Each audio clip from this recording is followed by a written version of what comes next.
Blackstone Audio presents Eggshells by Caitriona Lally. This book is read by Alana Kerr. Sometimes the fairies fancy mortals and carry them away into their own country, leaving instead some sickly fairy child. Most commonly they steal children. If you overlook a child, that is, look on it with envy, the fairies have it in their power. Many things can be done to find out if a child's a changeling, but there is one infallible thing. Lay it on the fire.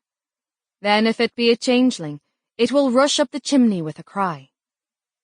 W.B. Yeats.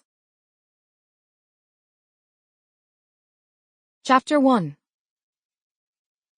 When I return to my great-aunt's house with her ashes, the air feels uncertain, as if it doesn't know how to deal with me. My great-aunt died 3 weeks ago, but there is still a faint waft of her in every room. Of lavender cologne mixed with soiled underthings. I close the front door and look around the house with fresh eyes, the eyes of a new owner. My great-aunt kept chairs the way some people keep cats. There are chairs in every room, in the hall, on the wide step at the bottom of the stairs, and on the landing. The 4 chairs on the landing are lined up like chairs in a waiting room. I sometimes sit on one and imagine that I'm waiting for an appointment with the doctor, or confession with the priest. Then I nod to the chair beside me and say, "He's in there a long time. Must have an awful lot of diseases or sins. Ha!" Some of the chairs are tatty and crusty, with springs poking through the fabric.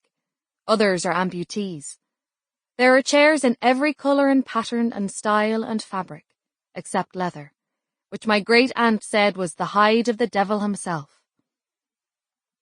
I go into the living room and sit in a brown armchair and examine the urn.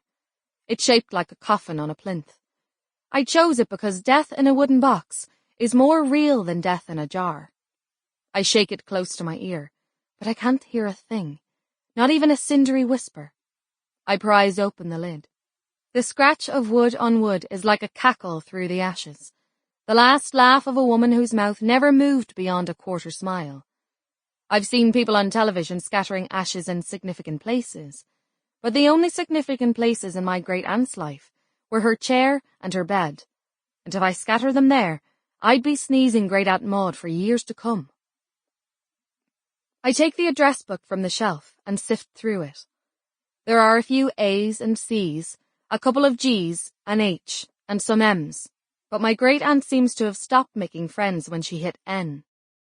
I take some envelopes out of the desk. Sample complete. Ready to continue?